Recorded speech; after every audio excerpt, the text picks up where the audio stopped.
Enggak, kita protesnya ini apa namanya, kita nggak biasa pegang uang 20.000 dan 50.000. Coba 100.000 deh. Kayaknya cuman saya terkesan komitmen pimpinan itu. Podcast Cucu. Cuak-cuak perbendaharaan.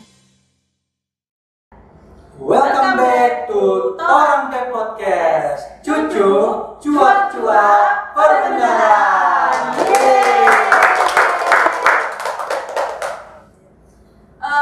Ngomong-ngomong kita udah lama banget ya teman-teman nggak ketemu. Kalau nggak salah terakhir kemarin. Bulan Desember. Iya, bulan Desember ya. Kemarin itu Cucup episode ke-7 ya. Berarti sekarang kita episode ke-8. Mungkin sebelum kita mulai nih Perkenalan dulu dong. siapa dulu? Ladies first lah. Perkenalkan sahabat Triago, nama saya Nia. Kemudian rekan saya. Nama saya Michael. Terus kita bersama dua orang gestar nih yang sangat-sangat luar biasa. Iya. Ini ya. Mungkin bisa. Banyak yang belum kenal pasti Iya. kan. Mungkin mereka sering di bagian belakang kayaknya. Kalau mau dibilang sering apa sih nggak kelihatan gitu. Oke, kita langsung aja mungkin dari yang pertama mungkin Langsung. dipersilakan. Ya, baik. Jadi kalau ini tadi kan nunjuknya ladies first ya. Ini nggak bisa ladies first ya. Jadi senior dulu ya. Iya. Ya. Ya baik. Terima kasih. Nama saya Rizky Dian Bareta. Saya saat ini bertugas di Kanwil Bikin Perbendaharaan sebagai Kepala Seksi Pembinaan Pelaksanaan Anggaran 1A. Mungkin kalau umpamanya ini ya, sebelumnya saya pernah sebenarnya sudah di Pak Pulau, dan ini saya juga sudah pernah juga di Kolaka, di Padang, di Palangkaraya, dan di Direktorat Sistem Perbendaharaan. Nah, saat ini sekarang saya bertamasya nih di Gorontalo. Mungkin gitu aja. Selanjutnya mungkin tunggu Mas. Ya, makasih Pak. Mungkin perkenalan, mungkin ada beberapa sudah kenal juga. Nama saya Arif Pratama. Saya saat ini bekerja di Kanwil Direktorat Perbendaharaan Provinsi Gorontalo sebagai staf pembinaan pelaksanaan anggaran SAPDI.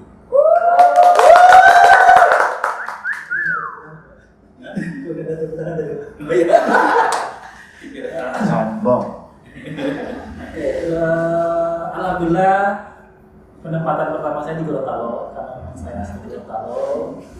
Baru sekali dan insya Allah hanya sekali aja jalan-jalan ke Jayapura 4 tahun. Sebelumnya juga pernah di KPPN Gorontalo, kemudian ke Kanwil Gorontalo, KPPN Jayapura, KPPN Gorontalo lagi, dan kembali lagi ke Kanwil Gorontalo. Insya Allah dari KPPN Jayapura. Ini malah orang buahnya seperti ini yang saya nggak pengen. Ya mungkin itu dari saya. Perkenalannya.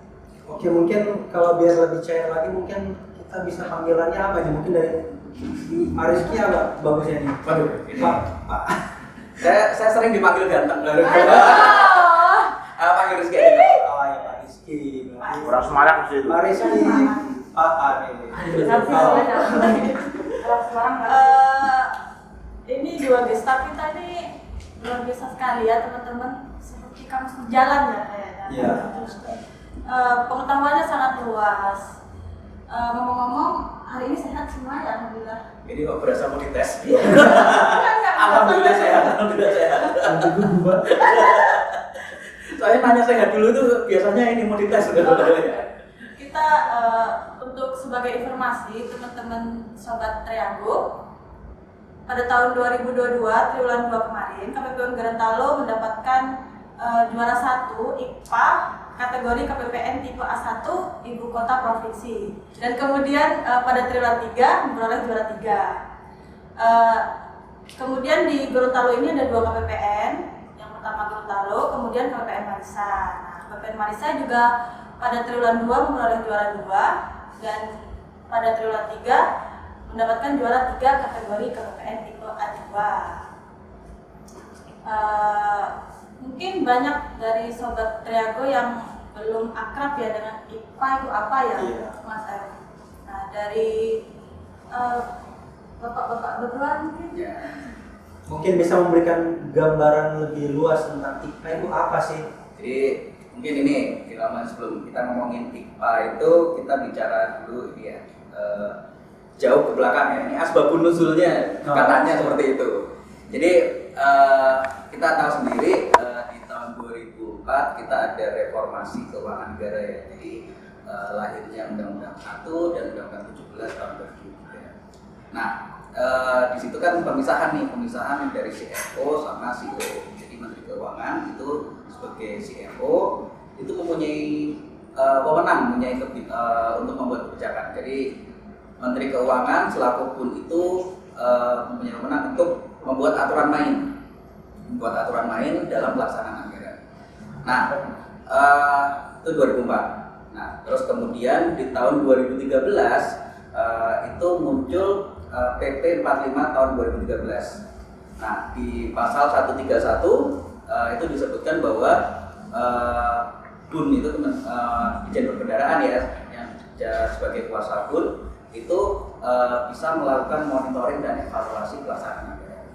Nah, IKPA pertama kali itu adalah di tahun 2014 setelah PP 45 itu lahir. Nah, dulu dinilai setelah 2014 itu lewat, jadi dinilainya di tahun 2015 masih manual pakai Excel. Hitungannya manual ya, walaupun pakai Excel tapi hitungannya manual. Nah, di 2015 itu ada 7 indikator. Kalau sekarang kita mengenalnya ada 8 indikator, dulu ada 7 indikator pertamanya. Nah, kemudian dari 2015, 2016 itu tambahan 5 indikator, jadi ada 12 indikator.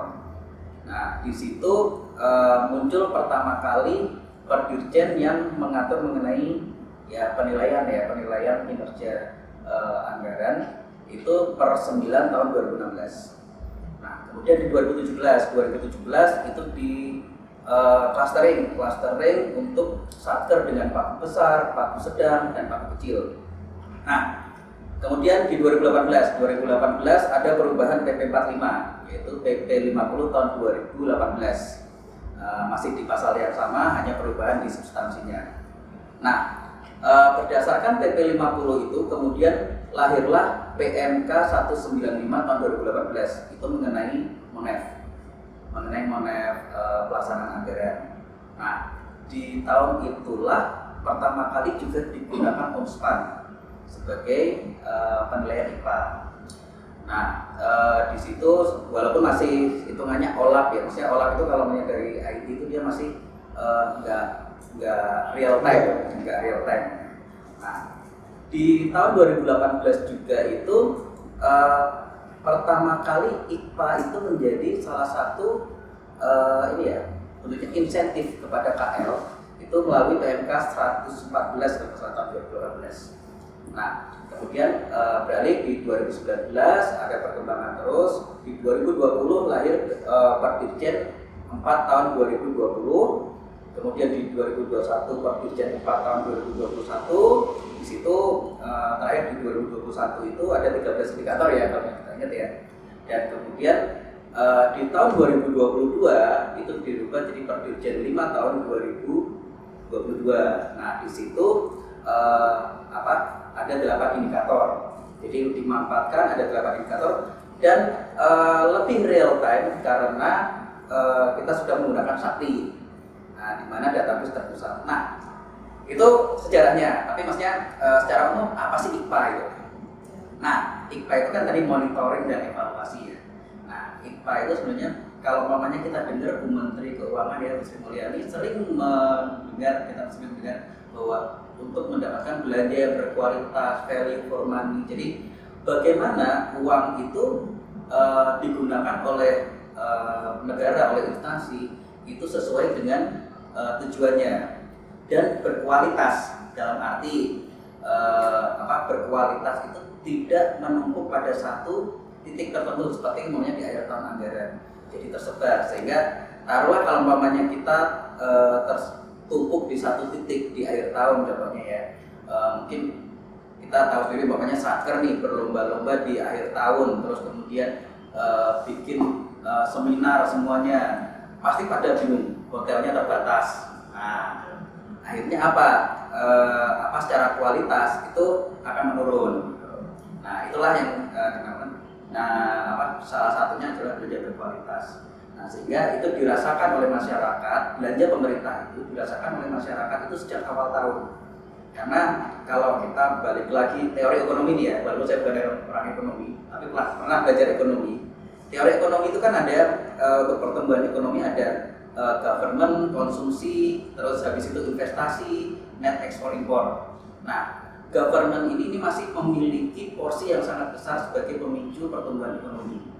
Nah, sehingga kalau umpamanya dari awal tahun kita namanya government itu lambat, itu tentunya akan berimbas pada pertumbuhan ekonomi. Nah, itulah menjadi yang diharapkan oleh Kementerian Keuangan itu belanjanya itu bisa lebih terdistribusi, pertumbuhan ekonomi bisa lebih terdistribusi, terus kemudian pencapaian output yang paling penting. Jadi apa yang kita targetkan itu bisa mencapai dengan dana yang sudah dianggarkan ya, itu dapat mencapainya. Nah, itu. Makanya kalau kita lihat nih kemarin Pak Presiden ngomong kita itu secara pertumbuhan ekonomi itu satu di antara sedikit negara yang bernilai positif. Nah ini salah satunya itu ditopang oleh government expenditure ini. Tuh. Nah itulah IPA itu kenapa dimunculkan itu untuk menjaga kualitas belanja negara. Jadi seperti itu. Saya sampai terperangah mendengarkan sejarahnya, ternyata sejarahnya itu panjang ya. Oke, kemudian Mas Roda. Oke, mungkin kan tadi Pak Rizky sudah sempat menjelaskan IPA dari sejarahnya, terus seberapa pentingnya IPA itu kan. Nah, kalau mungkin bisa dijabarkan Pak, IPA itu komponennya itu apa saja?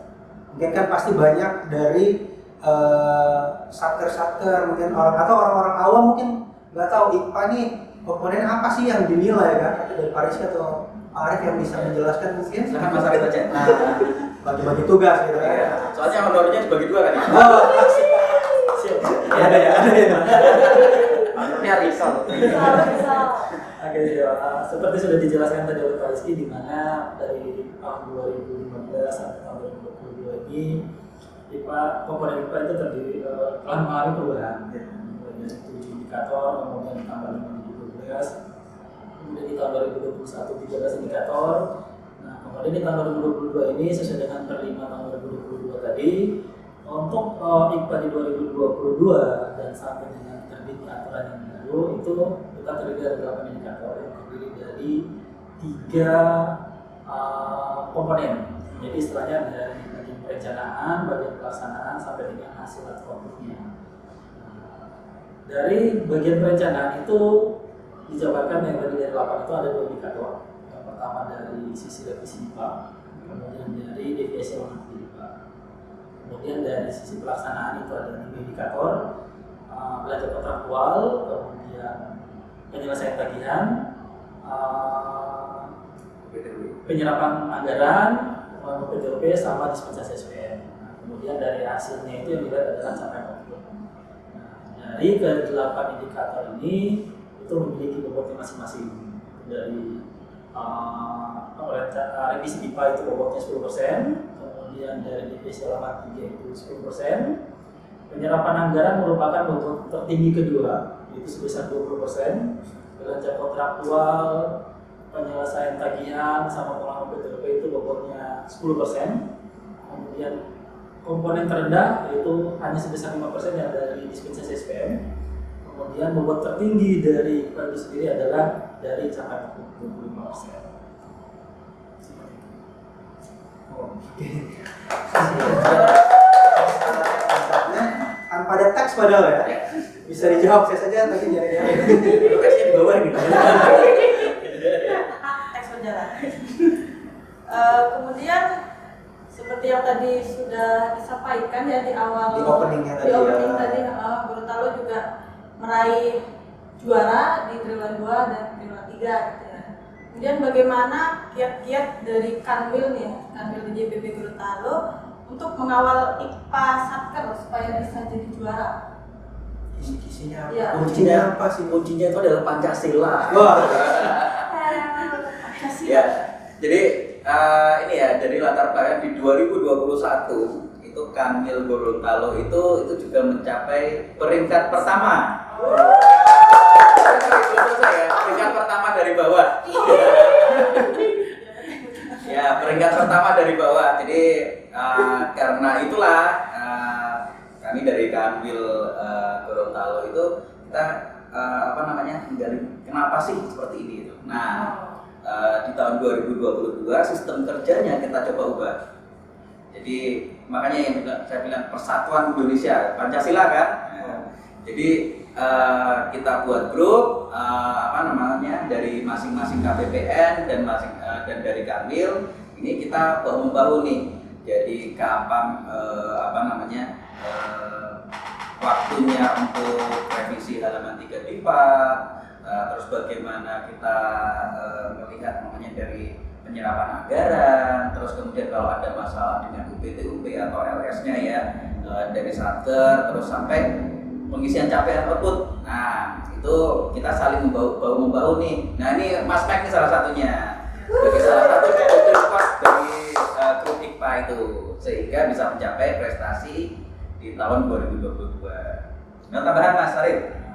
Seperti sudah dijelaskan tadi sama Pak Rizky bahwa dari berkaca dari peringkat 1 tadi 2021, maka di 2022 dari Kanwil tadi dari segi mungkin dari grup dengan KPPN maupun grup dengan Satker, kami juga secara intens melakukan pembinaan setiap bulan terkait dengan penyerapan anggaran, kemudian kendala-kendala dalam penyerapan itu sendiri, bahkan sampai dengan bagaimana cara pengisian IPA ke Satker.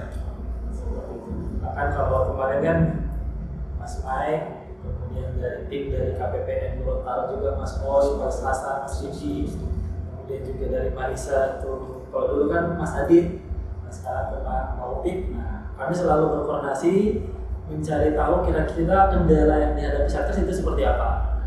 Nah, dari kendala itu barulah kami dari penjelasan seperti apa, kemudian cari solusinya seperti apa, kami terapkan ke Satker. berarti enggak ini ya, istilahnya ada selain dibuat grup WA dengan KPPN, ada grup WA juga dengan Satker ya, terkait IPA ini berarti. Iya. Lebih tepatnya terkait penganggaran sih, tapi maksudnya kita juga menggunakan grup itu juga untuk sebagai bagian untuk pencapaian ISPA. Nah, selain itu kita juga tadi sampaikan sama Mas Arif nih, kita melakukan itu lebih dari biasanya. Jadi dalam arti seperti ini, tadi kan kita melakukan evaluasi, kalau di kami itu di Kanwil itu ada namanya evaluasi pelaksanaan anggaran.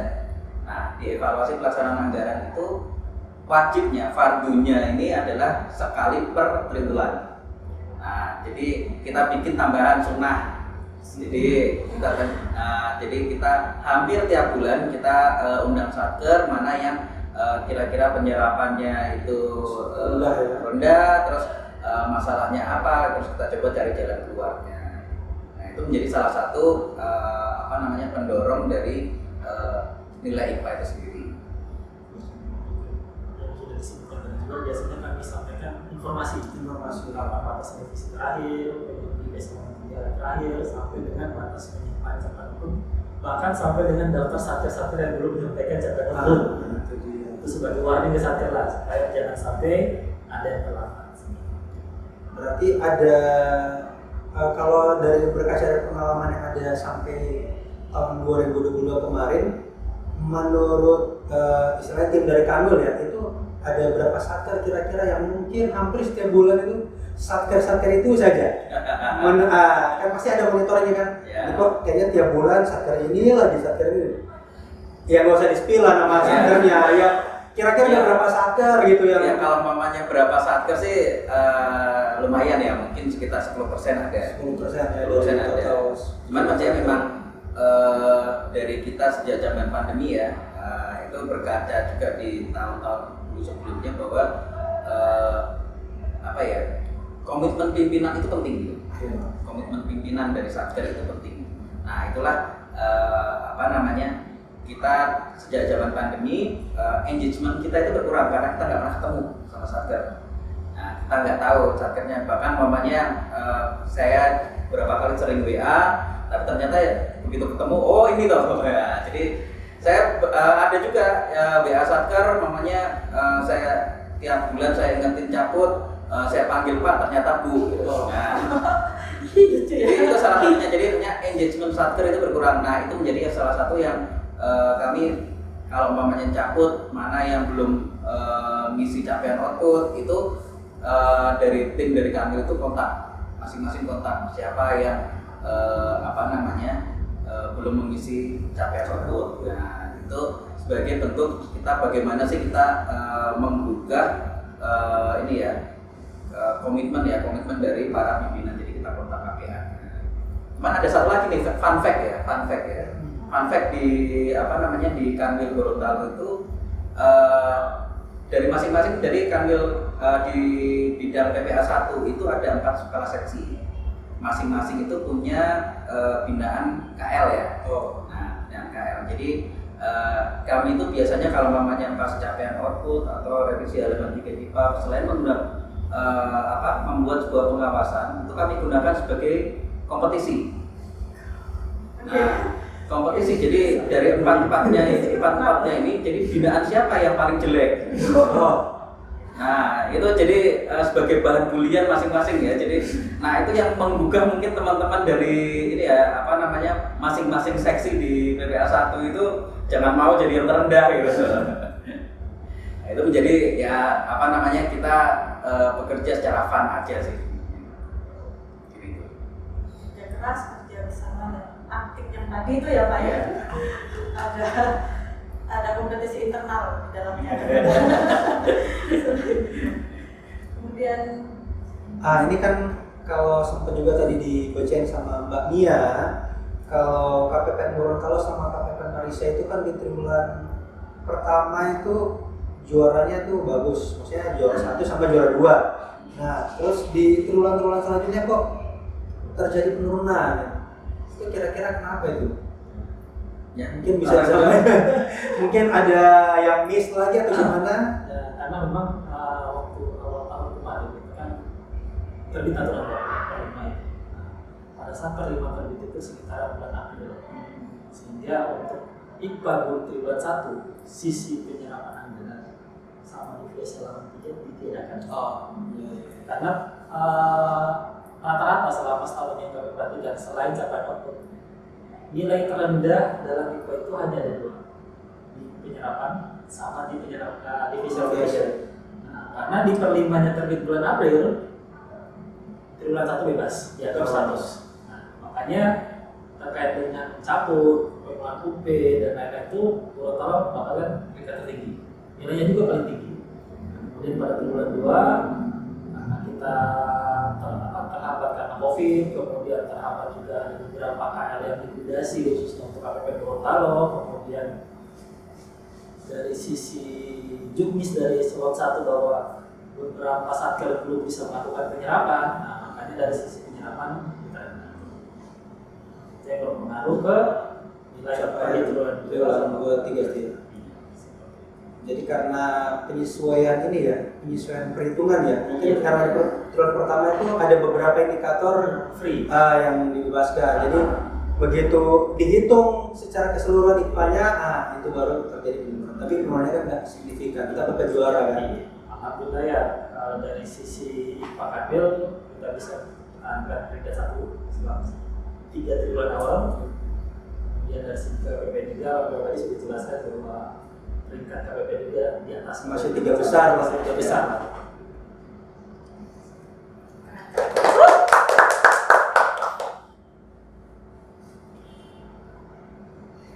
terus selama tahun kemarin ya Bapak itu biasanya kendala yang dialami oleh satker sehingga nilai IPA rendah itu apa misalnya? Tadi sebenarnya udah disebutin tadi ya. Jadi Iya. komitmen pimpinan itu penting. Nah, Jadi tidak sedikit dari satker itu pimpinannya tuh nggak tahu gitu, nggak tahu kinerja dari bawahannya. Jadi itulah yang yang tadi menjadi strategi kami untuk engagement dengan pimpinan-pimpinan satker. Nah itu supaya untuk menggugah komitmen dari pimpinan itu. Kalau namanya pimpinannya udah bisa kita pegang, itu biasanya yang bawahnya itu bagus gitu. Jadi ada satu KL itu saya kalau mamanya WA itu eselon 2 ya, dia eselon 2 di Gorontalo. Kalau saya WA, Pak belum satker Bapak belum ngisi cabut. Sejam kemudian beliau WA balik, Mas lapor seluruh UPT yang ada di bawahnya dia itu sudah isi semua. Jadi satu kali tembak kena semua gitu. Nah itu menjadi salah satu bukti bahwa komitmen pimpinan itu menjadi faktor utama.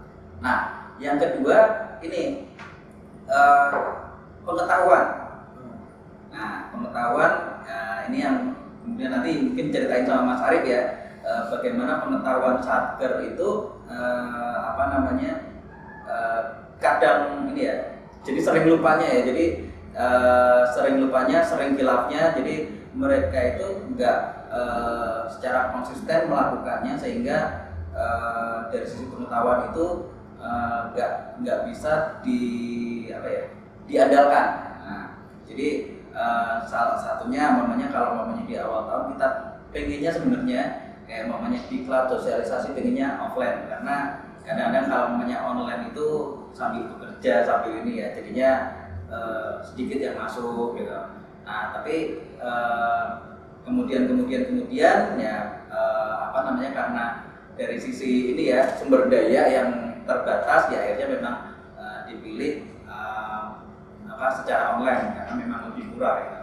Nah cuman secara umum kendalanya itu gitu. Tapi mungkin kalau Mas Arif ada tambahan kendala apa lagi? Biasanya kan sama seperti sudah dijelaskan Pak Rizky, yang pertama terkait dengan keterlibatan komitmen, kemudian yang paling pada itu yang mungkin dijelaskan juga bahwa pengetahuan satker terhadap IP itu sendiri, kemudian bagaimana cara mempertahankan atau paling tidak meningkatkan nilai IP pada masing-masing satker. Nah, yang paling sering kami temui itu yang pertama terkait dengan pengisian cabut. Pengisian cabut sudah biasa dilakukan sejak tahun 2018. Namun sampai dengan saat ini karena adanya perbedaan pengisian, kita kan dasarnya kan cabut dari segi direktur jenderal pemerintahan. Kemudian ada yang namanya dari smart, dengan dari DJA. Ada disamakan pengisian antara smart dengan cabut. Sedangkan pemahaman satker terkait dengan pengisian smart adalah hanya sebesar progres realisasi, ataupun misalnya hanya sebesar progres fisik kalau memang bisa itu pekerjaan fisik. Nah, sedangkan kalau cabut yang kita lihat adalah progres kegiatan yang sudah dilaksanakan dalam menghasilkan atau mencapai target yang ada dalam DIPA. Misalnya kita pada saat terima DIPA, pada saat kita sudah DIPA, melihat DIPA pada saat ini kegiatan ini, itu pada dasarnya sudah dihitung sebagai progres. Kalau saya dari pemahaman saya, pengisian atau untuk mencapai suatu target itu kita kenal ada tiga garis besar aja, dari sisi perencanaan, pelaksanaan sampai dengan pelaporan. Nah, perencanaan ini ya kita hitung tadi seperti tadi, kemudian pembentukan panitia, kemudian jadwal pelaksanaan. Nah, jadi dari segi perencanaan ini kan sudah kita akui misalnya bobotnya 30% lah. Walaupun mungkin pelaksanaannya nanti di bulan Desember ataupun misalnya di bulan misalnya di semester 1 lah, Juni seperti itu. Tapi pada saat kita mengisi cabut di bulan Januari ya seharusnya kita masukkan itu tadi perencanaan. Sedangkan dari cabut sendiri sesuai dengan per 5 penilaian indikatornya itu kan ada 2, ketepatan waktu sama PCO versus PCO. Nah, jadi kalau memang misalnya kita sudah tepat waktu tapi ternyata pengisian PCO-nya masih di bawah atau tidak sesuai target, secara otomatis kita nggak mendapatkan status. Itu dari sisi cabut. Nah, kemudian dari sisi deviasi, kurangnya pemahaman satker terkait dengan apa sih halaman 3 DIPA itu, pentingnya halaman 3 apa? Nah sebenarnya kan dari sudah dijelaskan halaman 3 DIPA itu merupakan patokan satker dalam melaksanakan suatu kegiatan. Jadi bukan hanya sebatas ya udah kita bagi aja per bulan. Nah nanti realisasinya terserah kita aja. Itu sebenarnya salah. Halaman 3 DP itu sebenarnya patokan satu dalam melakukan pelaksanaan kegiatan. Makanya untuk melakukan pemutaran halaman 3 diberikan kesempatan hanya 10 hari kerja di awal triwulan untuk merencanakan kegiatan di triwulan ini. Apa yang dilaksanakan? Kemudian dari segi penyerapan ya mungkin beberapa satra bersama ya, pengunjung mis, belum ada misalnya kalau kontrak belum lelang segala macam. Nah, itu yang mungkin bisa kita push supaya kalau bisa ataupun mengikuti instruksi dari presiden, kalau bisa pelaksanaan kegiatan itu dari bulan Januari, lelang pun dari bulan Januari. Jadi kebanyakan lebih, kalau saya lihat selain komitmen dari pimpinan, pemahaman dari satker tersebut juga ya, itu sangat-sangat berpengaruh. Oke, nah ini selanjutnya untuk IPA sendiri kan untuk capaian output kan persentasenya itu 25% paling besar kan dari semua capaian-capaian yang lain. Nah ini kan tadi udah disebutkan juga kan kiat-kiatnya apa saja, tapi mungkin lebih khususnya lagi terkait capaian output nih, kiat-kiatnya apa sih? Lebih khususnya lagi kan tadi mungkin sudah jelaskan, tapi masih secara garis besar. Nah kalau untuk capaian output yang lebih khususnya kiatnya apa? Nanti mungkin Mas Arif jelasin detail soal apa itu PCRO, terus kemudian bagaimana pengisiannya ya. Tapi secara umum saya jelasin gini, capaian output itu tadi kan kita udah ngomongin soal value for money ya.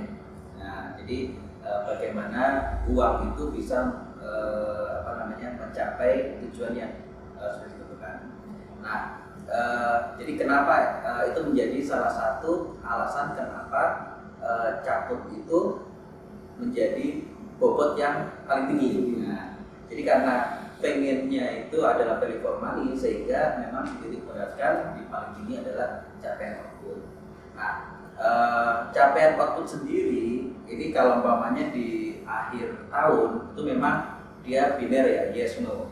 Dia ada barangnya apa enggak, ada kegiatannya apa enggak. Nah, tapi di awal-awal perjalanannya itu yang satker itu sering mispersepsi tadi yang disampaikan oleh Mas Arif ya. Jadi mispersepsi bahwa mereka itu seringnya berpatokan pada realisasi. Ya, padahal belum tentu. Contohnya kita minta UP. Nah, kita sebagai satker nih ya minta UP. Itu belum realisasi anggaran. Padahal kita sudah melakukan UP, sudah kasih ini ya, minum ini beli semuanya gitu kan. Nah, udah beli minum. Nah, ini kan udah mengeluarkan uang tapi menggunakan UP, belum jadi realisasi anggaran karena masih menggunakan UP. Nah, itu padahal sudah ada outputnya. Ini sudah bikin podcast. Itu sudah ada sebuah output. Kalau di kami di Kanwil itu tadi ya kami sampaikan kita melakukan melalui daring. Jadi kita melakukan evaluasi pelaksanaan anggaran secara daring gitu. Nah, itu apakah keluar duit gitu ya? Apakah ada realisasi anggaran? Enggak gitu. Tapi outputnya ada. Nah, itu. Sehingga yang kami sampaikan output itu selalu lebih tinggi daripada realisasi. Selalu lebih tinggi daripada penyerapan. Itu yang seringnya satker itu mengalami mispersepsi di situ. Walaupun memang di akhir tahun umpamanya targetnya adalah jalan 27 km, ya memang dia biner ya semua 27 km jadi jalan 27 km apa enggak. Nah, mungkin seperti itu kalau umpamanya secara filosofi jatuh. Tapi mungkin kalau tadi PCRO gimana tadi Mas? Jadi kan kalau PCRO sebenarnya itu terkait dengan progresi ya. Tadi kan contoh hasilnya 27 km nih. Oke, dari pengisian satu kan biasanya dasarnya realisasi, beberapa persen realisasi. Nah, yang kita lihat kan sebenarnya kan jalannya 27. Oke, finishingnya 27 km, berarti PCRO-nya sudah 100%. Nah, bagaimana dengan sebelum mencapai 27 km? Apakah dari 1 sampai 7 misalnya 9 km sudah selesai? Apakah PCRO-nya kita isi 30% apa enggak? 33% apa enggak? Dan secara garis besar itu enggak, mungkin 33%. Karena sebelum mencapai 7 km tadi sudah kita lakukan tahapan selanjutnya. Dari lelang, perencanaan, kemudian pelaksanaan kegiatan. Nah, makanya dari 7 km perhitungan secara kasarnya adalah 33%, tapi dalam pengisian PCRO itu bisa jadi sudah 50%, bisa lebih. Iya. tutorial terkait FVRO-nya. Itu juga dengan beberapa satker terkendala masalah FRO. Nah, satker kan pemikirannya kan adalah FRO itu sesuai dengan target, sesuai dengan target. Nah, ada beberapa satker yang mengisinya itu bisa lebih, misalnya sampai 100%, 200%, 300%. Dari segi peraturan kelima, batas maksimum pengisian FRO adalah 300%. Jadi kalau memang misalnya kita hanya 27 km, berarti kan batas maksimal yang bisa diisi FRO adalah hanya 81 km. Secara otomatis kalau sudah 82, 83 bisa dilakukan pengisian, tetapi nilainya nanti turun. Mungkin sedikit tambahan nih ya. Mungkin kalau tadi saya contohkan UP ya, UP kita sudah melakukan kegiatan realisasinya belum. Nah, kalau umpamanya kita ini ya bandingkan dengan kontraktual, contohnya fisik. Nah, fisik itu contohnya adalah kalau umpamanya bahkan kalau kita bandingkan hanya dengan fisiknya saja, biasanya dalam kontrak itu dengan output, dengan pencapaian progres pekerjaan 60%, biasanya itu penyedia itu berhak pasti di bawahnya 50%. Jadi outputnya dari fisiknya tok ya. Ini kalau umpamanya tanpa kita tutup mata, tanpa ada tadi ya buka pipa, terus kemudian lelang, kita hanya fisiknya saja, itu pun sudah outputnya tetap lebih tinggi daripada ini pendanaannya, realisasi. Jadi pasti ini 60%, ini dia berhak pembayaran 50%, 80% dia berhak atas pembayaran 75%. Jadi pasti lebih tinggi gitu. Ya karena mungkin sekedar sharing juga sih, kalau yang sering juga saya lihat sih mungkin cuma sebenarnya pengamatan saya juga beberapa pengisian mungkin mereka patokannya ke penyerapan anggaran. Jadi penyerapan anggarannya berapa, mereka samakan capaian outputnya berapa. Padahal kan tidak seperti itu ya. Hanya mispersepsinya tuh di situ. Nanti tadi selain kendala pengisian yang di FRO ya, mungkin ada kendala lain dalam pengisian caput dari satkernya Pak? Pengetahuan satkernya aja sih. Sama ini sih apa namanya itu tadi ya komitmen kita, jadi sering lupa, sering ini, jadi harus selalu, jadi tiap bulan itu ya, jadi tiap bulan itu kita selalu WA satker yang belum mengisi capaian waktu itu. Staffnya, kalau KPD adalah. Padahal kan mungkin kalau pengisian capaian output itu sendiri kan di bulan berkenaan kan bisa ya. Tapi nanti pengirimannya itu ya 5 hari kerja setelah bulan lewat ya, bulan yang berkenaan. Jadi pengisiannya sebenarnya mungkin bisa di bulan yang bersamaan itu juga kalau memang sudah ada capaiannya kan. Kita tinggal kirimnya aja ya 5 hari kerja. Terus ini kan Kamil kan sering sekali nih kalau terkait capaian output ini buat Zoom. Nah itu pengalamannya seperti apa? Mungkin bisa diceritakan tuh kalau Zoom, apakah pas sudah mau deadline-nya atau masih berapa hari baru dibikin Zoom? Kalau ini pertanyaan ini lebih tepatnya Mas Arif yang jawab, karena biasanya yang buka layanan Zoom sampai tengah malam itu Mas Arif, saya cuma nemenin aja. Saya film pada Daniel, saya cuma narasumber aja. Jadi kan ini pengisian caput kan paling lambat tanggal 5 hari kerja sejak awal bulan awal bulan berikutnya. Misalnya kami melakukan pemantauan dari hari pertama, hari kedua. Nanti kalau sudah 2 hari kerja, sisa 2 hari kerja, kami melihat masih ada beberapa satker yang pengisian masih salah, misalnya tidak terkonfirmasi, kemudian ada yang belum kirim sama sekali. Nah, biasanya kami melakukan koordinasi dengan satker.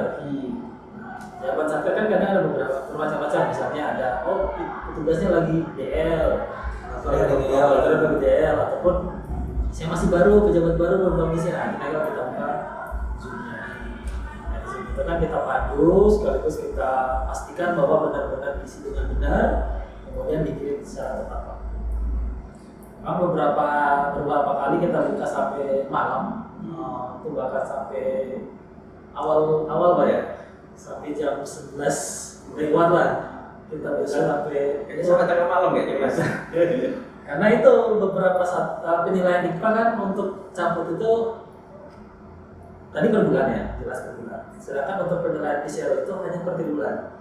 Nah, pada triwulan ini kita pasti nggak benar nggak pengisiannya. Jangan sampai hanya tadi itu pengisian berdasarkan realisasi, kemudian ada pengisian yang mungkin ya udah Ada target. Nah, kan bahkan paling lupa belum nol aja. Nah, itu yang kita pantau. Nah, akhirnya kita dampingi sampai benar-benar kita beri pemahaman ini loh PCR pengisian seperti ini. Makanya dari satu satir itu bisa sampai 10 menit, bahkan sampai paling parah itu ada yang 30 menit. Kita pandu di situ akhirnya ya itu tadi mau tidak mau pelayanan malam untuk membantu satir-satir yang tadi itu salah pengisian pemahaman yang kurang. Itu sampai berapa ini biasanya? Berapa personal yang turun biasanya kalau untuk membimbing satker? Kan pasti satkernya bukan cuma satu kan yang belum ngisi check and output Ya alhamdulillah kalau kita selama kita join dari PPS ada Pak Kutim, dari KPPN juga ada juga, Mas Michael juga pasti ada, Mas Oi juga, bahkan kemarin dulu yang dari Marisa juga ada, Mas Adit juga pernah nongkrong. Jadi kalau memang misalnya lagi full ya udah kita bikin juga full. Jadi satu narasumber satu satker. Jadi ya bukan pure dari KPPN, bahkan aja. Bahkan dari KPPN pun ya ikut masuk sini. Itu tadi Pancasila tadi Persatuan Indonesia. Jadi sampai dibuka Zoom sampai malam itu biasanya sampai mulai ngisi cabutnya di hari pertama atau mepet-mepet batas itu. Pepet-pepet sih biasanya. Jadi ini kalau udah 2 hari 3 hari pokoknya udah mendekati ya masih banyak ya udah kita buka Zoom gitu. Dari awal-awal memang mepet-mepet ya semuanya karena memang masih baru kan namanya kita pengisi aktif pada saat itu memang 2022 pengisi juga kan masih baru semua. Cuma pada saat ke situ udah aman lah. Paling yang kita buka Zoom itu paling cuma sekitar paling banyak cuma 30 satker biasanya paling banyak. Itu pun ya karena memang di hari terakhir. Kalau yang lebih bagus tahun ini ada insya Allah ada ya. Ini sih apa namanya Mas Arif nih dan teman-teman seluruh kandil ya bukan hanya kandil ya. Kayaknya menyesuaikan dengan ini habit satker dan nocturnal. Jadi sampai malam gitu. Terus kira-kira misalnya ini kan lebih khusus ke check and output ya. Misalnya pada saat buka layanan Zoom itu, kira-kira pernah ada nggak pengalaman satker udah diberitahu pemahaman seperti ini, tapi dia tuh tidak mau mengikuti arahan yang disampaikan oleh mungkin narasumber, mungkin dari Kanul atau teman-teman dari KPPN. Pernah nggak kira-kira seperti itu? Ya, saya pernah sekali. Oh, pernah sekali. Itu memang udah kita pandu, udah kita jelaskan terkait dengan pengisian kemudian besoknya KPI-nya nelfon. Mas gini kan memang kan itu kan nggak terpenuhi seperti itu. Tapi kan udah dijelasin, kemudian ada juga lanjutannya dari kepala seksi, apalagi pada sini bagian teror sampai KPI-nya. Saya dari sisi stafnya, kemudian dari kepala seksi dari sisi KPA menjelaskan secara bersamaan fungsi seperti ini, akhirnya ya pada hari berikutnya sudah bisa sesuai dengan apa yang seperti itu. Berarti mereka ada mempunyai penilaian tersendiri ya terhadap capaian output tersebut ya. Seperti itu. Jadi mungkin beda ya. Karena beberapa satker itu justru takut loh ngisi capaian sudah 100%, malah takut. walaupun realisasinya masih rendah. Itu beberapa satker pikirnya ini kan belum selesai. Pikirannya gini ya mungkin rambutnya mau dipotong atau apa seperti itu. Makanya ya kita beri pemahaman seperti tadi progresnya pasti di luar realisasi belakang. Padahal seharusnya kalau memang progres cepat outputnya itu sudah 100%, anggarannya belum direalisasikan juga sebenarnya nggak masalah kan? Bisa direvisi. Seperti itu.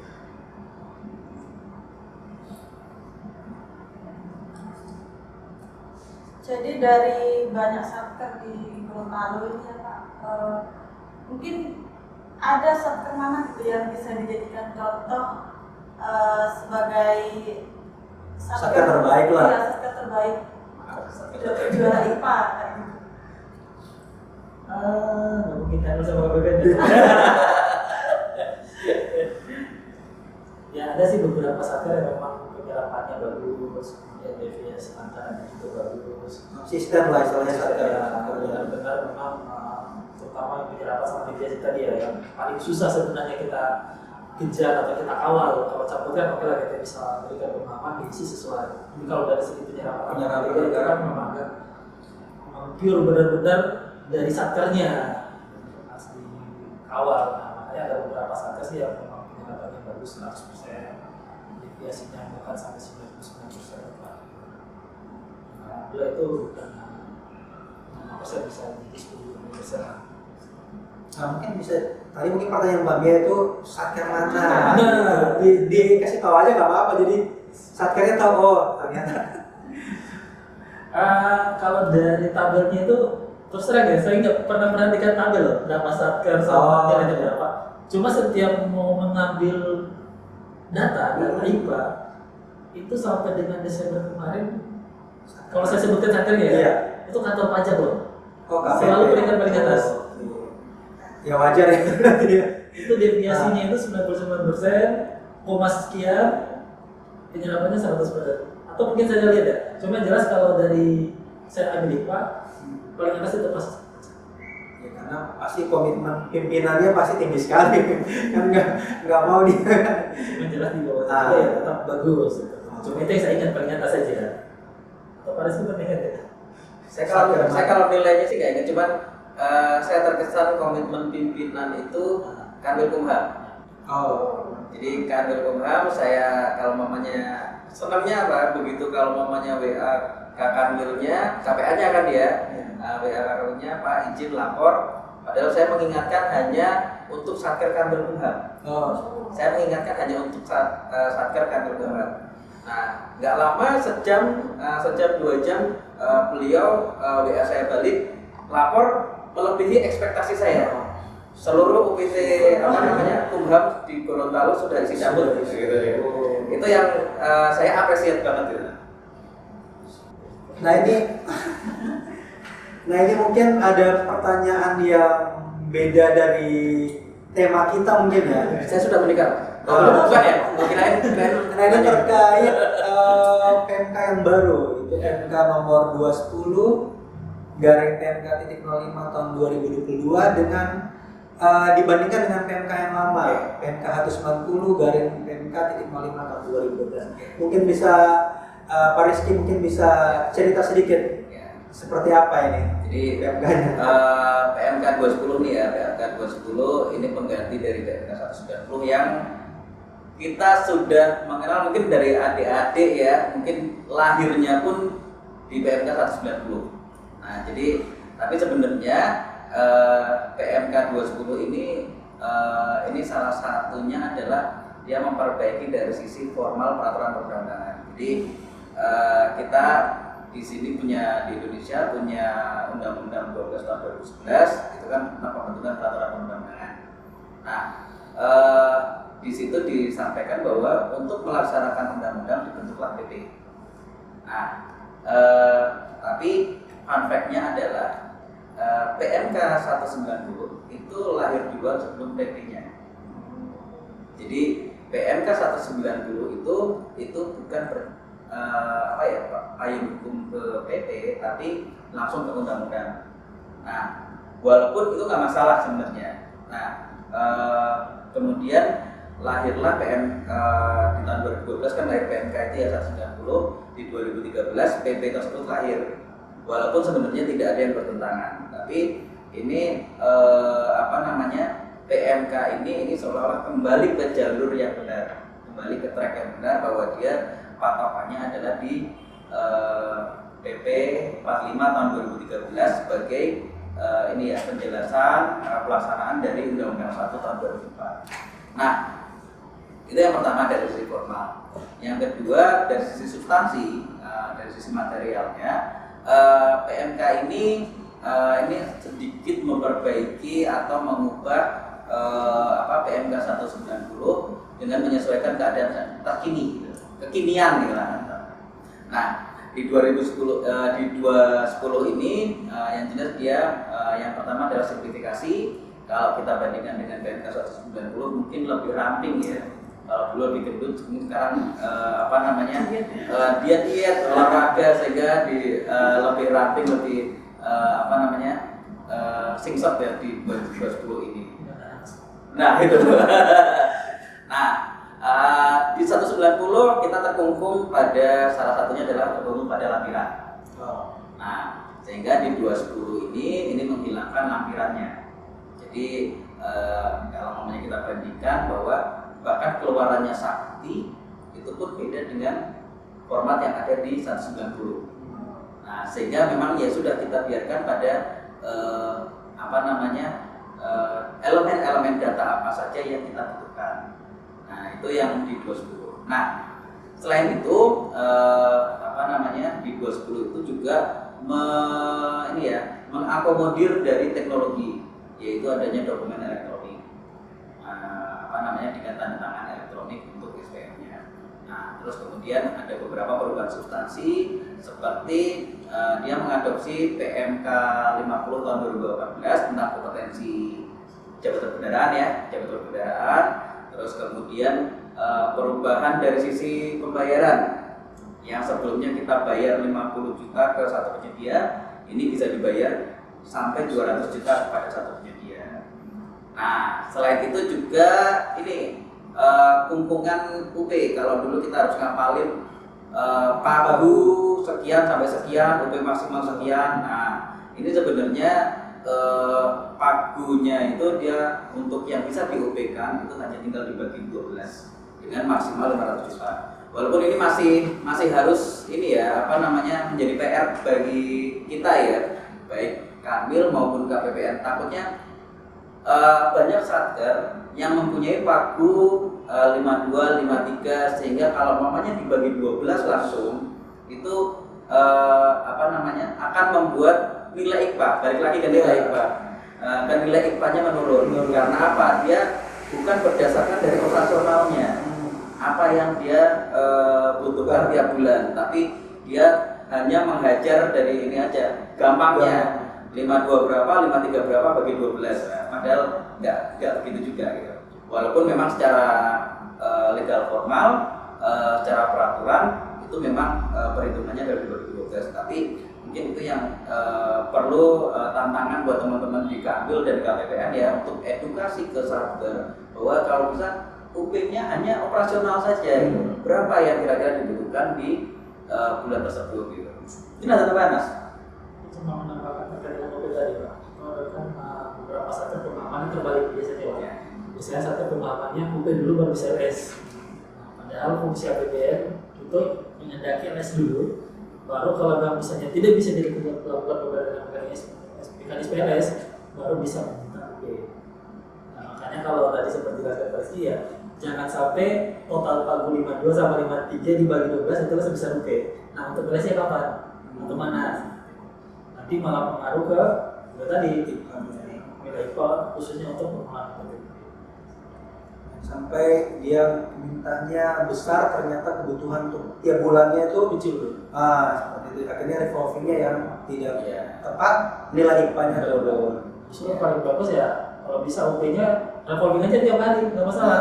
Justru lebih bagus ya daripada kita belum sebulan masih sekian. Kalau untuk pengelolaan UP sendiri, tadi Mas Arif sempat bilang tiap hari. Apakah bisa dilakukan setiap hari begitu atau ada maksimalnya untuk revolvingnya sendiri, revolving UP? Nah, sebenarnya kan kalau dari PK 190 kan sudah dijelaskan juga, kemudian kita bagi di PK 10 revolving itu kan maksimal 50% dari total UP yang ada. Nah, kenapa saya bilang tiap hari? Karena kan minimal revolving tadi 50% nih. Nah, kalau kita UP-nya besar, untuk mencapai 50%-nya kapan? Ini kan UP-nya cuma 5 juta. Kemudian dipakai sehari mungkin cuma 2,5 juta, ya udah sudah bisa revolving ya. Pada kita mintanya 500, 200, ternyata malah operasional kita cuma 10 juta ya, ngapain? Nunggu revolvingnya susah. Iya, terus malah nilai IPA hancur. Pertanyaan terakhir ini ya. Akhirnya.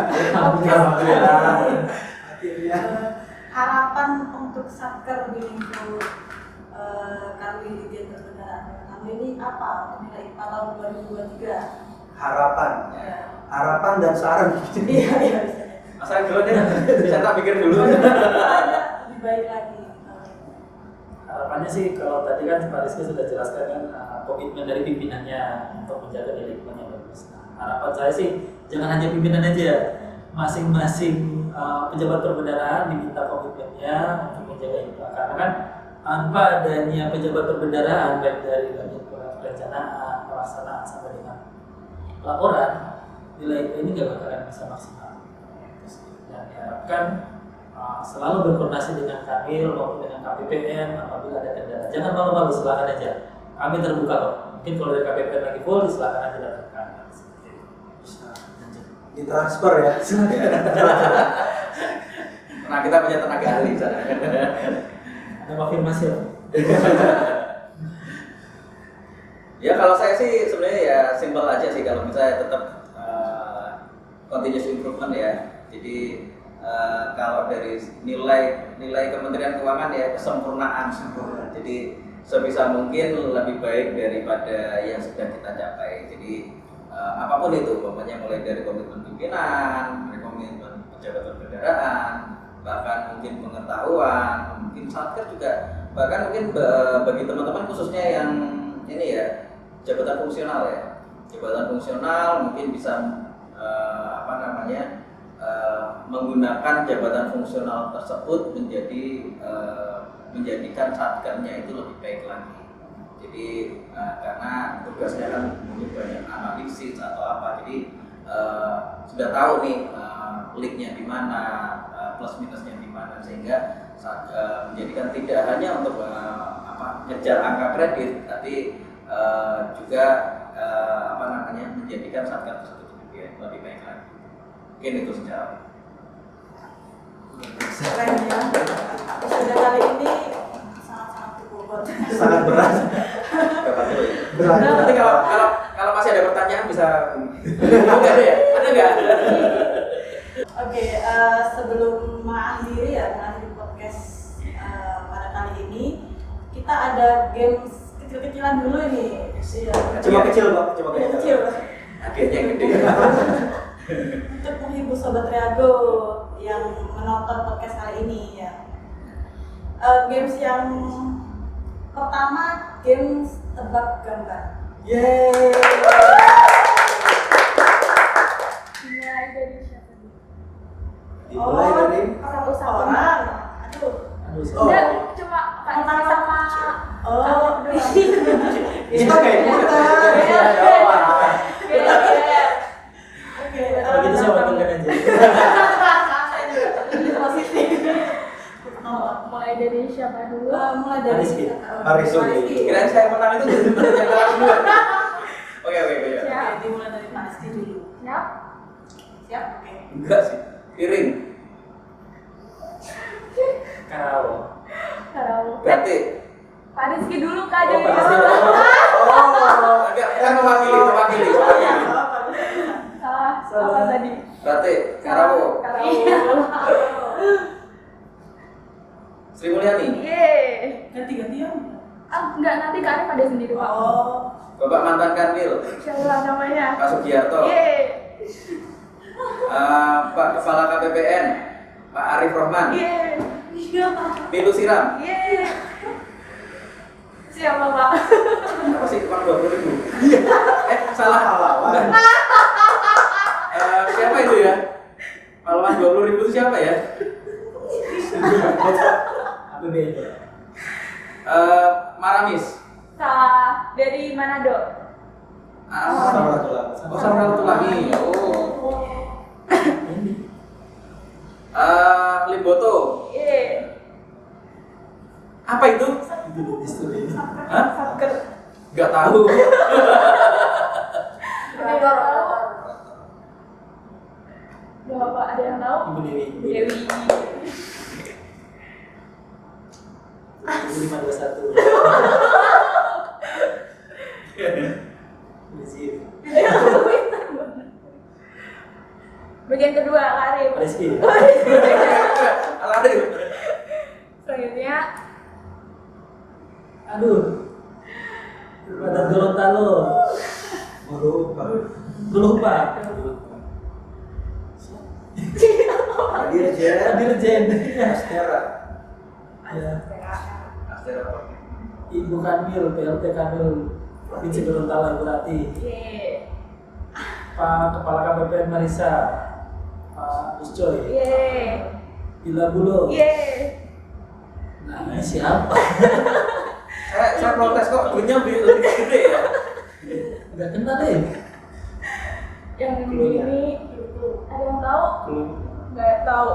Nah, yang bikin soal tahu nggak? Nama ini salah satu nama bandara di Surabaya. Juanda. Ye. Enggak, kita protesnya ini apa namanya, kita nggak biasa pegang uang 20.000 dan 50.000. Coba 100.000 deh. Udah nggak tahu. Center Point. Ye. Opan. Ye. 648741. Bener kah? Iya. BP Dashboard Ball. Ye.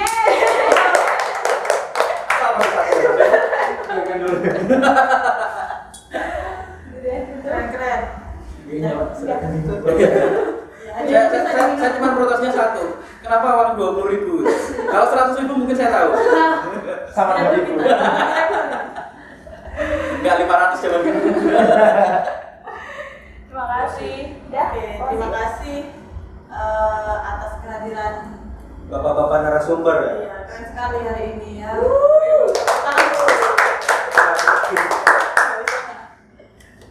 Mungkin cukup sekian kita akhiri podcast pada kali ini. Terima kasih untuk para sobat Triago yang sudah menonton podcast kita pada kali ini. Apabila dari kita ini, terutama dari MC-nya, ada kesalahan kata maupun perbuatan, kami mohon maaf. Mungkin kita tutup podcast dengan Jadi sendiri.